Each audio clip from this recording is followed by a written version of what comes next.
चलो टॉपिक देख रहे हैं हम लोग इलेक्ट्रोमैग्नेटिक स्पेक्ट्रम। इसको अब हम लोग अपना मतलब जस्ट अपने तरीका से देख रहे हैं, इसको रहने दो।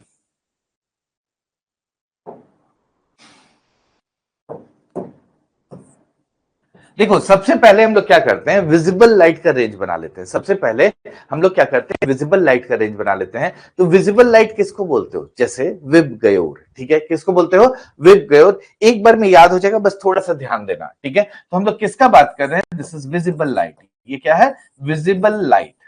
विजिबल लाइट मतलब क्या हुआ, जो 7 कलर का है उसका बात कर रहे हैं, VIBGYOR। तो इसका मतलब समझ गया ना कि दिस इज विजिबल लाइट का हम बात कर रहे हैं, दिस इज विब गयोर, ठीक है। इतना समझ के, विजिबल लाइट तो हम लोग यही बोलते हैं, violet, indigo, blue, yellow, orange, red, यही होता है विब गयोर। वेवलेंथ का बात करेंगे बाद में, पहले समझ गए कि बीच में हम लोग सबसे पहले ड्रॉ करेंगे विब गयोर। अच्छा, रेड है, ठीक है, रेड है। एक बात पहले बताओ, ये जितना अरेंजमेंट है ये किस बेसिस पर है, ये किस बेसिस पर है, वेवलेंथ और फ्रीक्वेंसी दोनों आप जानते हैं। अगर हम फिर भी बोलेंगे कि आप याद रखो कि इसका कोर कंसेप्ट कहां से आ रहा है, दैट इज फ्रीक्वेंसी, ठीक है। किस पर आ रहा है core concept, that is frequency, ठीक है। इसका मतलब जैसे जैसे आप इधर से इधर डायरेक्शन जा रहे हो, ठीक है, इधर से इधर डायरेक्शन जा रहे हो, इसका मतलब क्या हो रहा है, फ्रीक्वेंसी इंक्रीज हो रहा है कि डिक्रीज हो रहा है, ठीक है। जब आप इधर से मूव कर रहे हो तो इधर क्या हो रहा है, फ्रीक्वेंसी इंक्रीज होता है, ठीक है। क्या होता है, फ्रीक्वेंसी इंक्रीज होता है। वहीं इसका उल्टा डायरेक्शन बना ले, अगर नीचे कर देते हैं नहीं तो आप कंफ्यूज होंगे। इस तरह का डायरेक्शन होगा तो क्या होगा, वेवलेंथ इंक्रीज होगा, वेवलेंथ इंक्रीज होगा। फ्रीक्वेंसी भी जानते हो इनवर्सली प्रोपोर्शनल टू वेवलेंथ होता है, इसलिए फ्रीक्वेंसी जिधर जैसे जैसे इंक्रीज होगा वेवलेंथ डिक्रीज होगा, फ्रीक्वेंसी जैसे जैसे इंक्रीज होगा वेवलेंथ डिक्रीज होगा, इसलिए बस बना के रखा हुआ है। यानी क्या होता है, एक और फॉर्मूला जान जाओ, frequency is inversely proportional to wavelength. और एक बात जान जाइए, जैसे जैसे फ्रीक्वेंसी इंक्रीज होगा एनर्जी इंक्रीज होता है, जैसे जैसे फ्रीक्वेंसी इंक्रीज होता है एनर्जी इंक्रीज होता है। यानी इधर से इधर क्या होगा, एनर्जी भी इंक्रीज हो रहा होगा। ये छोटा मोटा बात है, आपको पहले से पता होगा, नहीं पता है तो इतना ही था और कुछ नहीं है। इसको हम लोग डिटेल से पढ़ेंगे बाद में, अभी नहीं पढ़ रहे हैं, ठीक है। अभी हम लोग कंसंट्रेट किस पर कर रहे हैं, अपना जो टॉपिक है इलेक्ट्रोमैग्नेटिक स्पेक्ट्रम। वापस आ जाइए, वेवलेंथ, एनर्जी, ये सब का बात हम लोग कर चुके हैं। हम बस आपको ये पहले ड्रॉ करना सिखा रहे हैं, इंपॉर्टेंट है, एक लाइन में पूरा टॉपिक खत्म होगा ये, ठीक है ना। पहले एक बात समझो कि हम आपसे बोले कि मेनली आप किसको याद रखोगे, कि फ्रीक्वेंसी इज इंपॉर्टेंट फैक्टर, जिसके बेसिस पर हम लोग डायग्राम बनाए हैं, ये इलेक्ट्रोमैग्नेटिक स्पेक्ट्रम बनाया है। आप ऑफ कोर्स बोल सकते हो कि this is based on the wavelength also, हम उस पर कुछ क्रॉस नहीं कर रहे हैं, ठीक है। लेकिन मेनली ये जो सोच है कि ये बना किस पर है, दैट इज कोर कंसेप्ट इसका क्या है, दैट इज फ्रीक्वेंसी। इसका मतलब क्या है कि वॉलेट है, लास्ट में कौन सा है, वॉलेट, विब गयोर में वॉलेट है। वॉलेट से बड़ा फ्रीक्वेंसी होगा, वॉलेट से बड़ा फ्रीक्वेंसी होगा तो उसका क्या बोलोगे, क्या वर्ड यूज करोगे आप, बोलोगे अल्ट्रा देन वॉलेट, यही वर्ड यूज करोगे ना। अल्ट्रा मतलब उससे बड़ा है, अल्ट्रा मतलब उससे बड़ा फ्रीक्वेंसी है देन वॉलेट। यहां क्या डायरेक्शन दिखाया है, फ्रीक्वेंसी इंक्रीज हो रहा है, यहां क्या डायरेक्शन है, फ्रीक्वेंसी इंक्रीज हो रहा है, तो अल्ट्रा देन वॉलेट। तो इसका मतलब नेक्स्ट हमको क्या लिखना चाहिए यहां पर, that is ultra then violet, ठीक है। इसलिए क्या बोलते हो, यूवी। तो अब यूवी का मतलब समझ में आया, अब कभी कंफ्यूज नहीं होना। देखो ये एक लाइन का है, कंफ्यूजन खत्म होगा, आगे सब चीज को लिंक कर देंगे इससे, बस इसको समझ लो, ठीक है। वॉलेट से बड़ा फ्रीक्वेंसी को क्या बोल रहे हैं, ultra then wallet.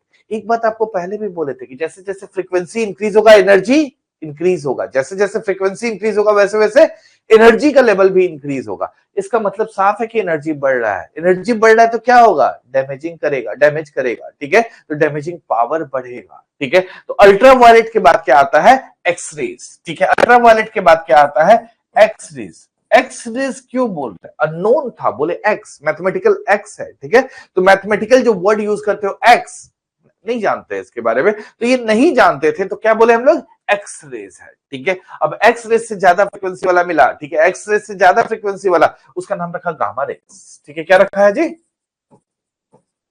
Gamma rays, ठीक है। तो इसका मतलब हो क्या रहा है कि जैसे जैसे आप इधर बढ़ रहे हो फ्रीक्वेंसी इंक्रीज हो रहा है, और कुछ नहीं। हम प्रॉपर्टीज का बात नहीं किए हैं, अभी नहीं कर रहे हैं, ठीक है। एक लाइन में देखेंगे properties.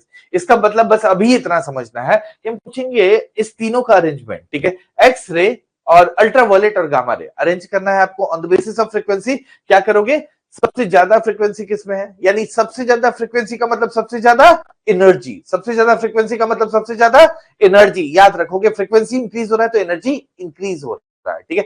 Of course number of oscillations per unit second increase होगा, समझने का कोशिश करो, number of oscillations per unit increase होगा तो क्या एनर्जी घटेगा जी, ठीक है, एनर्जी तो बढ़ेगा ही बढ़ेगा, ठीक है। उसका बाद हम लोग एनर्जी वाला टॉपिक आता भी है, ठीक है। जैसे बोलते हो ना E equals to H C by lambda, word याद है? इसलिए बीच में इंक्लूड नहीं कर रहे कि फिर बिना मतलब का कंफ्यूज हो जाओगे, ठीक है। बस सुन लो जिसको समझ में आ रहा है ये बात, नहीं तो हम लोग पढ़ेंगे डिटेल से। E इक्वल्स टू बोलते हो ना H C by lambda, C by lambda क्या है, फ्रीक्वेंसी ही तो है, यानी E इक्वल्स टू क्या होता है, एच एफ जो होता है, यहाँ E is directly proportional to क्या होता है, फ्रीक्वेंसी। इसलिए बार बार बोल रहे हैं कि फ्रीक्वेंसी जैसे जैसे इंक्रीज कर रहा है एनर्जी इंक्रीज कर रहा है, ये कुछ नहीं बोले हम, ठीक है। आपको बस इतना याद रखना है कि जैसे जैसे एनर्जी फ्रीक्वेंसी इंक्रीज हो रहा है एनर्जी इंक्रीज हो रहा है, ठीक है, बस इतना ही याद है। जैसे जैसे फ्रीक्वेंसी इंक्रीज हो रहा है क्या क्या याद रखना है, एनर्जी इंक्रीज हो रहा है, बस, ठीक है। अब देखो इतना तो समझ गए कि जब वॉलेट से बड़ा फ्रीक्वेंसी दिखा, वॉलेट से बड़ा फ्रीक्वेंसी दिखा, आप बोले अल्ट्रा देन वॉलेट मतलब उससे बड़ा है, तो हम लिख दिए बगल में, ठीक है। तो अब कम से कम कहां लिखना है किसको, ये तो कंफ्यूजन नहीं है, अल्ट्रा देन वॉलेट। आप ऐसे भी जानते हो कि गामा रेडिएशन सबसे ज्यादा हाई पेनिट्रेशन पावर है, सबसे ज्यादा डैमेजिंग है, सबसे ज्यादा एनर्जेटिक है, इसलिए ऐसे भी उसको लास्ट में लिखते हो। तो बीच में जगह खाली रह गया तो उसमें किसको भर देंगे, अननोन है, कौन, एक्स से डिनोट किए, क्यों डिनोट किए, अननोन है, ठीक है। तो बेसिकली एक्स जो वर्ड आया उसके बारे में अननोन अननोन बोल रहे हैं और कुछ नहीं है, तो उसको क्या बोलते हैं हम लोग, एक्स। क्लियर है? चलो अब इसमें वापस से फिल कर ले। जब विब गयोर लिखे हो, जब विब गयोर लिखे हो तो इधर फ्रीक्वेंसी क्या हो रहा है, डिक्रीज हो रहा है, इधर फ्रीक्वेंसी क्या हो रहा है, डिक्रीज हो रहा है। इसका मतलब रेड से नीचे का फ्रीक्वेंसी, रेड से नीचे का फ्रीक्वेंसी क्या बोलोगे जी, इंफीरियर देन रेड, यही यूज करोगे ना, क्या बोलोगे, इंफीरियर है ये उससे, इंफीरियर है मतलब इसका फ्रीक्वेंसी रेड के फ्रीक्वेंसी से इंफीरियर है, ठीक है। तो इसका मतलब यहां पर क्या होना चाहिए, यहां पर कलर छोटा दूसरा ले लिया जाए, ग्रीन, ग्रीन ठंडा ठंडा रहता है, ठीक है। तो बेसिकली ये क्या होगा, इंफ्रारेड, ठीक है। ये कौन सा हो गया, दिस इज इंफ्रारेड, ठीक है। कलर गलत चूज कर लिया है, रेड नहीं, ग्रीन नहीं लेना चाहिए, यही ग्लोबल वार्मिंग के लिए रिस्पॉन्सिबल है, ठीक है। खैर बात करेंगे, ठीक है। तो ये कौन सा हो गया, इंफ्रारेड, ठीक है। इंफीरियर देन रेड, वर्ड समझ गए, इंफीरियर देन रेड, तो क्या बोले आप, इंफ्रारेड, क्लियर है। इसके बाद और छोटा लिए तो क्या बोले आप, माइक्रो, ठीक है। वर्ड यूज करते हो ना, इंग्लिश वाला माइक्रो है जी, ठीक है। तो बोले माइक्रोवेव है, ये क्या है, ये तो पढ़ रहे हैं हम लोग इलेक्ट्रोमैग्नेटिक स्पेक्ट्रम ना, तो ये सब वेव्स ही है ना, तो वेवलेंथ पर ही बात कर रहे हैं इसका। तो बेसिकली ये क्या बोले, माइक्रोवेव है, that is inferior in this infrared से भी छोटा है, तो क्या बोलोगे इसको, माइक्रोवेव, ठीक है। दिस इज माइक्रोवेव, ठीक है। और लास्ट आप जानते हैं कि सबसे ज्यादा बड़ा वेवलेंथ इधर जा रहे हैं तो क्या इंक्रीज हो रहा है, वेवलेंथ इंक्रीज हो रहा है, इसका मतलब सबसे ज्यादा बड़ा वेवलेंथ यानी सबसे कम एनर्जी किसके पास है, रेडियो वेव्स के पास, ठीक है, रेडियो वेव्स के पास। आप बोलोगे हम कहां जानते हैं, ये कहां सुने हैं हम, आप जानते तो हो, जब आप बोलते हो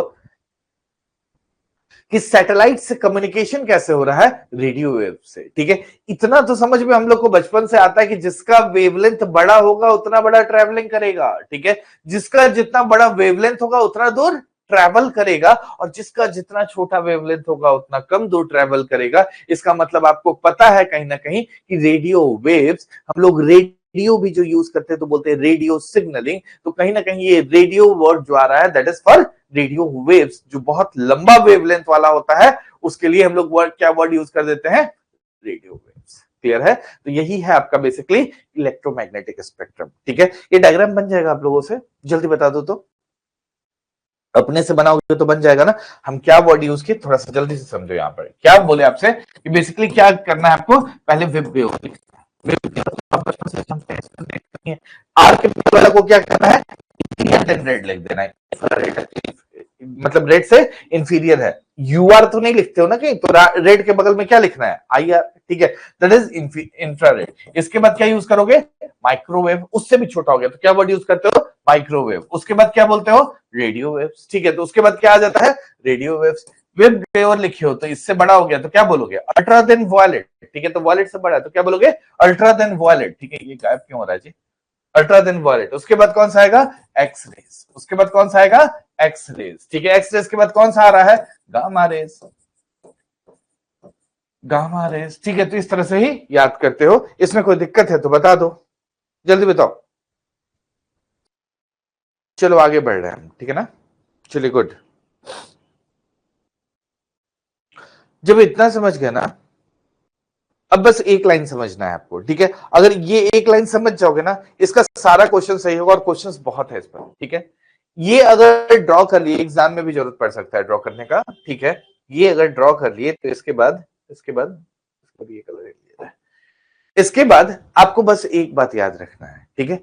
ये जो इधर से इधर बढ़ रहा है, ये जो इधर से इधर बढ़ रहे हैं हम लोग, ये एक्चुअल में बदमाश वाला रेडिएशन है। हम क्यों बोल रहे हैं इसको बदमाश वाला? ये पेनिट्रेटिंग है, ठीक है, ये पेनिट्रेटिंग है। अच्छा, ओजोन लेयर किससे प्रोटेक्ट कर रहा है, ठीक है। हम बोले इधर वाला क्या है, बदमाश रेडिएशन है, इतना ही याद रखना है, और इधर वाला थोड़ा ठीक ठाक काम करता है हमारे लिए, ठीक है। तो ये जो बदमाश वाला, यानी जो भी अगर डिजीज का बात करें या पेनिट्रेशन, जैसे ओजोन लेयर डिप्लीशन का बात करते हो कि उससे कौन सा रेडिएशन फिर अंदर आएगा, ठीक है। तो ये सब काम कौन करने वाला है? इधर वाला, ठीक है। और इधर वाला क्या है? वेवलेंथ बड़ा, यानी कम्युनिकेशन का काम करने वाला है। अच्छा, इससे पहले एक छोटा सा बात, हम दिस विजिबल जो लाइट लिखे हैं, विजिबल लाइट, इसका हम ये वेवलेंथ नहीं, हालांकि वेवलेंथ आपका सबका नहीं याद रखना होता है, लेकिन विजिबल लाइट वाला इंपॉर्टेंट है, ठीक है। इसका एक्चुअल रेंज होता है दिस इज 4000 एंगस्ट्रॉम से, इसका बस याद कर लेना, 4000 एंगस्ट्रॉम से 8000 एंगस्ट्रॉम। ये क्या लिख रहे हैं? एंगस्ट्रॉम किसका यूनिट है? वेवलेंथ का, ठीक है। तो लेंथ के लिए, वेवलेंथ के लिए क्या बोलते हैं हम लोग? एंगस्ट्रॉम। एंगस्ट्रॉम क्या होता है जानते हो? 10⁻⁻10। यहां पर नहीं लिख रहे हैं, बाद में पढ़ा जाएगा इसको भी अलग से। एंगस्ट्रॉम किसको बोलते हैं? 10⁻⁻10 मीटर, ठीक है। दिस इज 10⁻⁻10 मीटर का साइज होगा तो क्या बोलोगे? एंगस्ट्रॉम है, ठीक है। इसका मतलब इससे छोटा क्या होता होगा? नैनोमीटर। -10 यानी 10⁻⁻9 को क्या बोलते होगे? नैनोमीटर, ठीक है। सॉरी, यहाँ तो 10⁻⁹ मीटर को क्या बोलते होगे? 1 नैनोमीटर, यानी 10⁻10 को क्या बोलेंगे मीटर को? This is 1 angstrom. इसको क्या बोलोगे? 1 एंगस्ट्रॉम। और इसको क्या बोलोगे? 10⁻⁹ जो है 1 नैनोमीटर। क्लियर है? तो ये क्या हो गया? एंगस्ट्रॉम और नैनोमीटर में हम बात कर रहे हैं आपसे। तो इसका मतलब हम आपसे वेवलेंथ क्या बोले लाइट का? लाइट का वेवलेंथ क्या बोल रहे हैं? This is 4000 angstrom to 8000 angstrom, ठीक है। अगर इसको हम अभी आपसे नैनोमीटर में बात की, तो इसको नैनोमीटर में कन्वर्ट करना होगा तो क्या भी लिखोगे? इसको भी लिखोगे 400 नैनोमीटर से 800 नैनोमीटर, ठीक है। ये क्या हो गया? 400 दिस नैनोमीटर से 800 नैनोमीटर, ठीक है। देखो, ये हम राउंड फिगर किए हुए हैं, आपको इतना तो समझ में आ रहा है कि कंप्लीटली राउंड फिगर किया हुआ है, ठीक है। अगर एनसीईआरटी की भाषा में बात करो कि एनसीईआरटी इसको क्या लिखता है, तो दैट इज 3800 से 7600 एंगस्ट्रॉम लिखता है। 3800 एंगस्ट्रॉम से 7600 एंगस्ट्रॉम। कोई मतलब नहीं है, एग्जाम में यही पूछता है, ठीक है। तो बेसिकली आप उससे याद कर सकते हो, कोई दिक्कत नहीं है इसको, ठीक है। तो ये एनसीईआरटी यही लिखता है, रफ अप्रोक्सीमेट, सॉरी यहाँ अप्रोक्स दे रहे हैं, मुझे अप्रोक्स यहाँ देना चाहिए, तो अप्रोक्सीमेटली ये एक्चुअल है, ठीक है। तो इतना ही आप याद रखते हो, 4000 से 8000 आपको याद भी रह जाता है इजीली, ठीक है ना। चलो, ये फिगर हम यहां पर रहने दे रहे हैं, दूसरे स्लाइड में बना दे रहे हैं। ये आप बेसिक बात समझ गए कि ठीक है, 4000 से 8000 ये पूछा हुआ है, बहुत से एग्जाम में पूछता है कि इसका वेवलेंथ क्या होता है, तो आपको याद रखना है, ठीक है ना।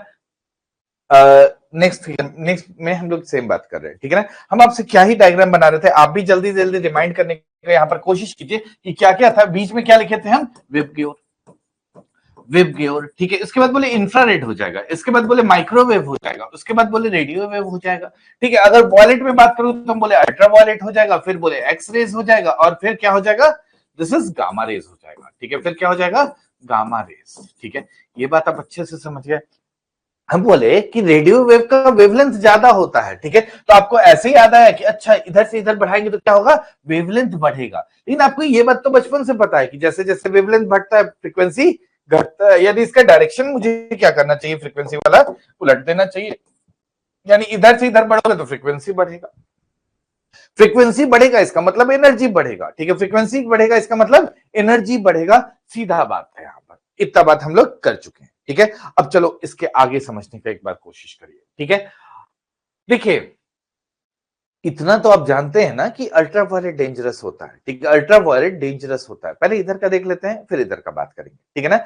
सबसे पहले आप समझ लो अल्ट्रावायलेट डेंजरस होता है। डेंजरस होता है मतलब अब हम लोग को ये याद नहीं रखना होता है कि खराब वाला कौन है, मतलब हमारे साथ प्रॉब्लमेटिक रेस कौन सा हो रहा है, इधर वाला, ठीक है। तो इधर जैसे प्रॉब्लमेटिक क्यों हो रहा है, क्योंकि इसका एनर्जी बढ़ रहा है। क्यों हो रहा है? Because energy is increasing. Radiation का क्या हो रहा है? This energy is increasing.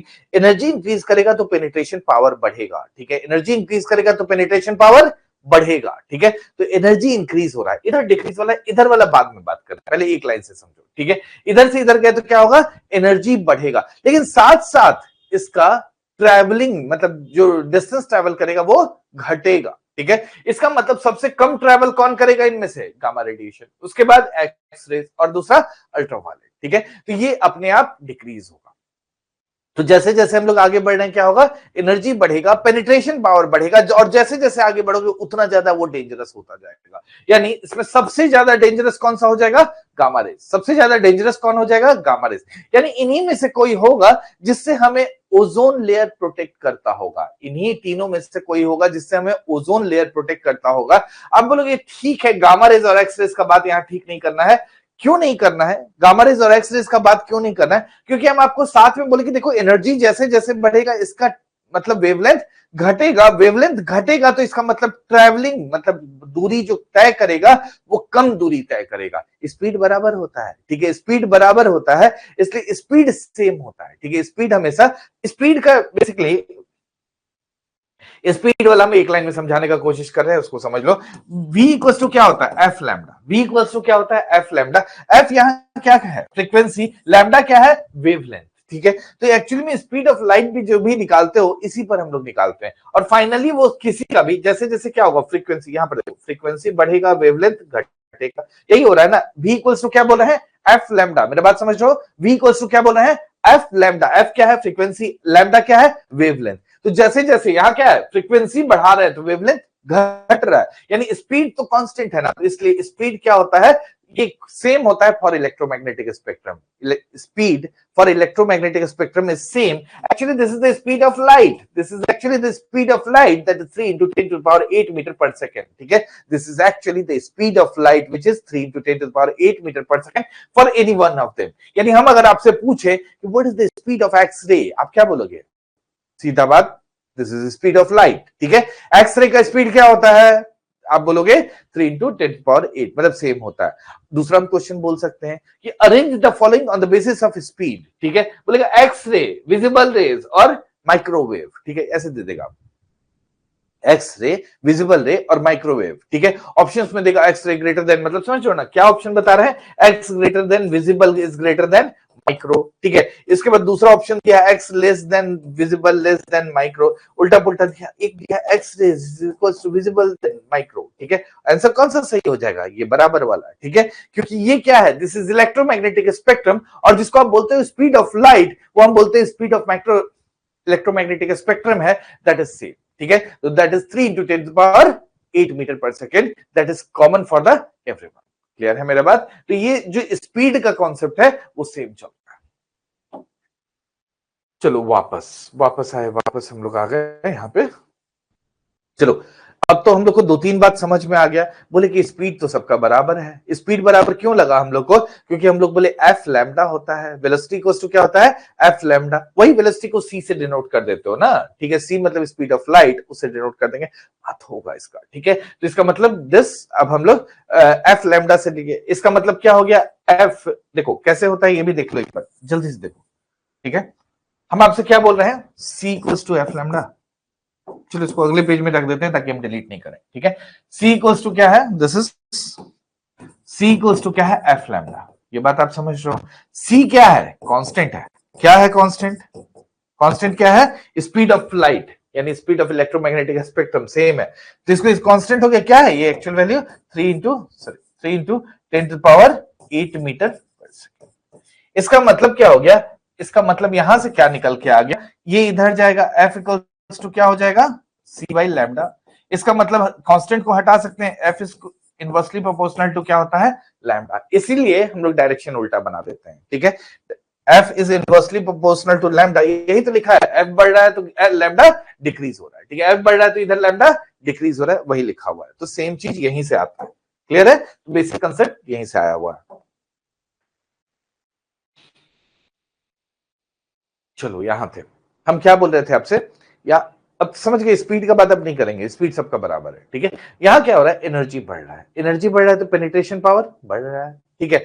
अब एक बात बताओ, जिसका ज्यादा एनर्जी है उसका फ्रीक्वेंसी ज्यादा है, और जिसका ज्यादा फ्रीक्वेंसी है वो ट्रेवल कम दूर करेगा, मेरा बात समझ में आया, जिसका ज्यादा एनर्जी है उसका फ्रीक्वेंसी ज्यादा है, और जिसका ज्यादा फ्रीक्वेंसी है that will travel less distance. इसका मतलब क्या है कि जो इलेक्ट्रोमैग्नेटिक स्पेक्ट्रम है, अब सन से हमारे पास कौन सा लाइट आ रहा है, हमारे पास इलेक्ट्रोमैग्नेटिक स्पेक्ट्रम आ रहा है, ठीक है, सन से हमारे पास कौन सा आ रहा है, इलेक्ट्रोमैग्नेटिक स्पेक्ट्रम आ रहा है, लेकिन एटमॉस्फेयर से आने से बहुत दूर पहले ही स्पेस में ही दिस गामा रेस खत्म हो जाएगा, समझ में आया, यानी गामा रेस काफी दूर पहले ही खत्म हो जाएगा, थोड़ा आगे तक आएगा कौन सा, एक्स रेस, ठीक है। इनफैक्ट हमारे अपर एटमॉस्फेयर में एक्स रेस इंटर करता है, ठीक है, हमारा जो सबसे ऊपर का एटमॉस्फेयर है उसमें एक्स रेस आता है, ठीक है, तो एक्स रेस वहां पर इंटर करता है, ये बात आप समझिए। उसके बाद हम लोग बात किए कि ठीक है,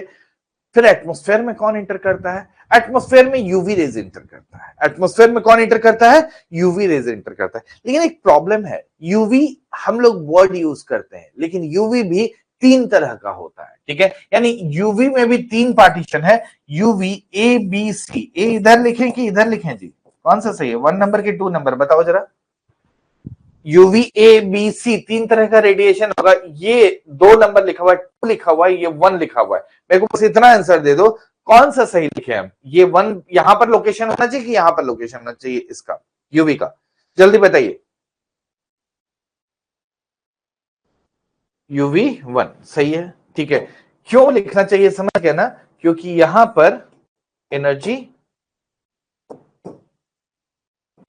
ये होता है ए, ये होता है बी, ये होता है सी, यानी सबसे नजदीक में कौन आता है, ए बी सी, ठीक है। तो इसका मतलब जैसे सबसे पहले खत्म कौन सा हुआ था, गामा रेज, अपर सबसे अब पहले एटमॉस्फेयर आने से पहले खत्म कौन हो गया, गामा रेज, बिल्कुल सही है, ठीक है। दूसरा कौन सा हम लोग बात किए, एक्सरे, एक्सरे को हम बोले कि एटमॉस्फेयर में इंटर करता है, ठीक है, एक्सरे हम लोग के दिस एटमॉस्फेयर में दिस इंटर करता है।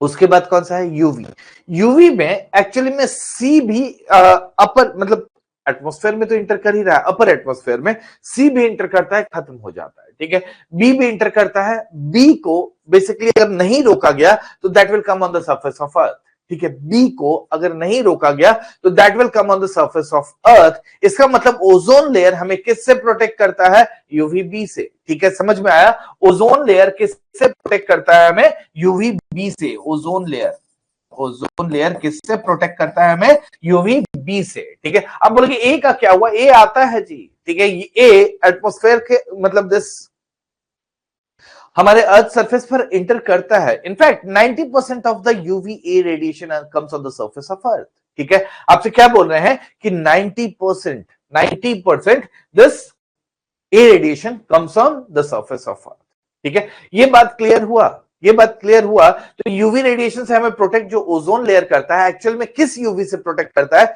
B is the correct option, तो बेसिकली ए और ए इंटर करता है सरफेस ऑफ अर्थ पर, ए इंटर करता है उतना हार्मफुल नहीं है, उससे ज्यादा हार्मफुल बी है, बी इंटर करेगा तो प्रॉब्लम कर देगा, बी से प्रोटेक्ट करता है कौन, ओजोन लेयर, मेरा बात समझ में आया, ठीक है। अब आपको बोलोगे एक्सरे कहां इंटर करता है एटमॉस्फेयर में, हम इस एटमॉस्फेयर का बात नहीं कर रहे, हम आपसे सबसे ऊपर एटमॉस्फेयर का बात कर रहे हैं, ठीक है, एटमॉस्फेयर याद है ना, सबसे हम लोग जिसमें क्या है, ट्रोपोस्फेयर, उसके ऊपर स्ट्रेटोस्फेयर, उसके ऊपर मेसोस्फेयर, उसके ऊपर थर्मोस्फेयर, और आउटर स्पेयर जो चला जाता है स्पेस में उसको क्या बोलते हैं हम लोग, एक्सोस्फेयर, ठीक है। तो basically this X rays enter करता है एटमॉस्फेयर में, ठीक है। अब आपको प्रूफ चाहिए दिस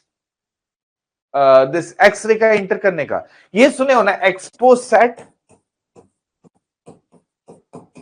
ठीक है, इंडिया का जो मिशन था एक्सपोसैट मिशन, ये किसके बारे में था, एक्सरेज, ठीक है, एक्स क्या था, एक्सरे पोलरीमीटर, ये क्या है, एक्सरे, एक्सरे ये क्या है? पोलरीमीटर। पोलरीमीटर पढ़ेंगे हम लोग, ठीक है, इसी में ऑप्टिक्स में ही पढ़ेंगे, METR, ठीक है।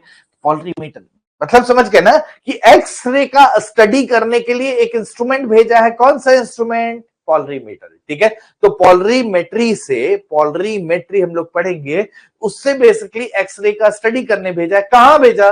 लोअर अर्थ एटमॉस्फेयर पर। लोअर अर्थ एटमॉस्फेयर पर, इसका मतलब लगभग 400 किलोमीटर के आसपास भेज रहा है। इसका मतलब क्या हुआ कि एक्सरे इंटर करता है, ठीक है, एक्सरे इंटर करता है, एटमॉस्फेयर में इंटर करता है, सरफेस पे नहीं आता है, वो थोड़ा नीचे आते आते हमारा एटमॉस्फेयर ऊपर भी तो उस पर खत्म हो जाता है, ठीक है, तो स्ट्रेटोस्फेयर तक नहीं आता, ठीक है, समझ गए? स्ट्रेटोस्फेयर पे स्फेयर समझ में आता है ना, फिर ये सब में कंफ्यूज मत रहना। ये क्या है? ट्रोपोस्फेयर, स्ट्रेटोस्फेयर, उसके बाद मेसोस्फेयर, उसके बाद थर्मोस्फेयर, ये इसी को क्या बोलते हो?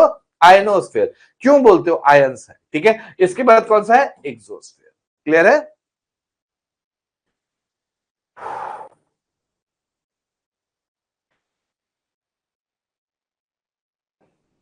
ओजोन लेयर, इधर वाला बात हो गया। चलो इधर वाला बात हो गया, समझ में आ गया। एनर्जी ज्यादा है, फंक्शन थोड़ा देर बाद देखेंगे, हर का हम लोग फंक्शन का बात करेंगे थोड़ा देर बाद। चलो इधर वाला आप देखते हैं, ठीक है। इधर वाला को हम बोलते हैं बढ़िया वाला है, ठीक है, ये हमें हार्म नहीं करता है, ये बढ़िया वाला है, ये हमें हार्म नहीं करता है। देखो इधर से इधर, इधर से इधर आप जैसे जाते हो, जैसे जैसे इधर से इधर जा रहे हो, क्या हो रहा है? फ्रीक्वेंसी डिक्रीज हो रहा है, वेवलेंथ इंक्रीज हो रहा है, ठीक है, वेवलेंथ इंक्रीज हो रहा है। इसका मतलब क्या है कि इसका यूज हम लोग दो तरह का यूज करते हैं इसका। एक तो आपका दिस,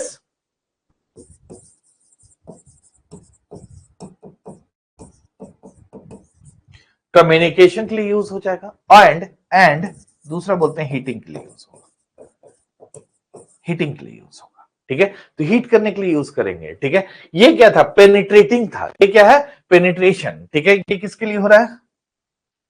दिस यहां पर लिख रहे हैं इसके बारे में, मोर पेनिट्रेटिंग पावर, मोर पेनिट्रेटिंग पावर। इसके पास क्या है? लेस पेनिट्रेटिंग पावर, लेकिन वेवलेंथ जैसे जैसे बढ़ेगा उसका यूज हम क्या करेंगे? कम्युनिकेशन के लिए और हीटिंग के लिए। एक एक करके बात करेंगे, छोटा में समझने का कोशिश करो।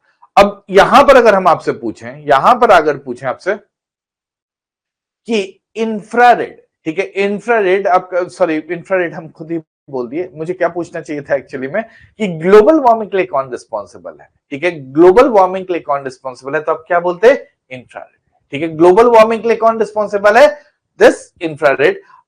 इसके लिए कौन है? दिस ओजोन लेयर किसे प्रोटेक्ट कर रहा है? This ultraviolet. तो आप बोलोगे तो इसको आप अच्छा क्यों बोल रहे हैं? भाई देखो ग्लोबल वार्मिंग इशू है, ठीक है, लेकिन एक बात समझो कि अगर this green house effect produce कर रहा है, इंफ्रारेड क्या प्रोड्यूस कर रहा है? Greenhouse effect. अगर ग्रीन हाउस इफेक्ट ही नहीं होता तो अर्थ पर लाइफ ही नहीं होता, ठीक है। तो दिस इज इंपॉर्टेंट। अब उसके बाद आप बदमाशी कर रहे हैं। आप कैसे कर रहे हैं? आप ग्रीन हाउस गैसेस रिलीज ज्यादा कर दिए, जो एटमॉस्फेरिक बैलेंस को खराब कर दिया। अब बैलेंस खराब होगा तो इसमें प्रॉब्लम होगा। अब पानी जैसे आप गंदा करो, वाटर बॉडी को जैसे गंदा करो, तो ये तो हमारा गलती है ना, ठीक है। नहीं तो वाटर का तो यूज हम लोग कर ही रहे। उसी तरह से ग्रीन हाउस इफेक्ट एक अच्छा पॉजिटिव इफेक्ट है, ठीक है, ग्रीन हाउस इफेक्ट एक पॉजिटिव इफेक्ट है, and because of the greenhouse effect there is possibility of life on the earth, ठीक है, जो भी बेसिकली लाइफ पॉसिबल है अर्थ पर, this is all because of the greenhouse effect. नहीं तो अर्थ का टेम्परेचर -200 तक पहुंच जाता। आप समझते हैं? तो बेसिकली क्या है? हीट को रिटेन कौन कर रहा है? This is green house gas, ठीक है।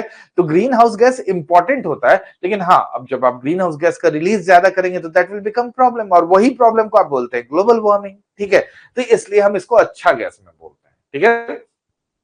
कौन सा हुआ? इंफ्रारेड अच्छा गैस बोले, सॉरी, हम इसको अच्छा रेडिएशन वर्ड यूज करते हैं। कौन सा है? इंफ्रारेड, माइक्रोवेव और रेडियोवेव। हम आपको बोले इसको कम्युनिकेशन के लिए यूज कर रहे हैं, कम्युनिकेशन के लिए यूज कर रहे हैं, तो जैसे जैसे कम्युनिकेशन का लेंथ मतलब डिस्टेंस बढ़ाते जाएंगे, हम लोग इधर यूज करना बढ़ते जाएंगे, ठीक है। कैसे? आप बोलेंगे जैसे घर में ये रिमोट से आप यूज कर रहे हैं, रिमोट से आप जैसे कुछ भी टीवी यूज कर रहे हैं, एसी यूज कर रहे हैं, तो इसमें कौन सा रेडिएशन यूज कर रहे हैं? इंफ्रारेड, ठीक है। तो शॉर्टर डिस्टेंस के लिए कौन यूज किए? इंफ्रारेड, ठीक है। अब मोबाइल में कौन यूज कर रहे हैं हम लोग? माइक्रोवेव, ठीक है। डिटेल से बात करेंगे। आप बोलोगे नहीं मोबाइल में रेडियो वेव होता है, नहीं होता है। मोबाइल में कौन सा यूज करते हैं हम लोग? माइक्रोवेव करते हैं। क्यों करते हैं? बात कर रहे हैं, ठीक है। नेक्स्ट कौन सा है? माइक्रोवेव, ठीक है। माइक्रोवेव क्या है? अब बेसिकली माइक्रोवेव हो गया ना जी, नेक्स्ट क्या है, रेडियो वेव। ठीक है, रेडियो सिग्नलिंग के लिए यूज करते हैं। जो ब्रॉडकास्ट ये सब में यूज होता है ना, जो घर में डीटीएच रखे हो ना, उसमें रेडियो वेव यूज होता है। ठीक है, तो ये आपका ऊपर ऊपर हम लोग बात कर चुके हैं। अब हमको क्या करना चाहिए, अब हम एक एक को उठाएंगे, उसका यूजेस का बात करेंगे और एग्जाम रिलेटेड क्वेश्चन का बात करेंगे। लेकिन मेरे ख्याल से हम 2 लाइन में बताने का जो कोशिश किए हैं, मेरा 2 लाइन कौन सा था कि आप जैसे जैसे इधर से इधर बढ़ेंगे, एनर्जी बढ़ेगा, एनर्जी बढ़ेगा तो पेनिट्रेटिंग पावर बढ़ेगा। ठीक है, पेनिट्रेटिंग पावर बढ़ेगा तो that will be more dangerous for us. ठीक है, हाँ उसका यूज है, स्टडी सबके लिए यूज करेंगे, डेंजरस जरूर है, लेकिन अब आपको बेसिकली समझो कि एटम को स्टडी करना है, ठीक है, न्यूक्लियस को स्टडी करना है, तो आपको तो पेनिट्रेशन, उसको बेसिकली झांकना होगा ना क्या है उसके अंदर। अब हड्डी को देखना है तो एक्स नहीं यूज करोगे क्या, तो यूज तो है ही, उस यूज का बात करेंगे, इसमें है। ठीक है, वो लाइन से बात करेंगे। ठीक है, और इधर हम क्या बोले, इधर एक कॉमन सेंस से लगा लो, कम्युनिकेशन के लिए यूज करते हैं और हीटिंग के लिए यूज करते हैं। यानी जैसे जैसे जैसे कम्युनिकेशन का डिस्टेंस बढ़ाते जाएंगे, उधर से हम लोग बढ़ते जाएंगे, और नहीं तो उसका हीटिंग के लिए भी यूज होता है। घर में देखो ना, माइक्रोवेव में खाना बना रहे हो जी, ठीक है, तो माइक्रोवेव का यूज हम लोग फूड कुक तक करने के लिए कर रहे हैं। इंफ्रारेड का यूज हम लोग बहुत जगह करते हैं, लाइन से स्टेटमेंट चालू कर रहे हैं। क्लियर है यहां तक?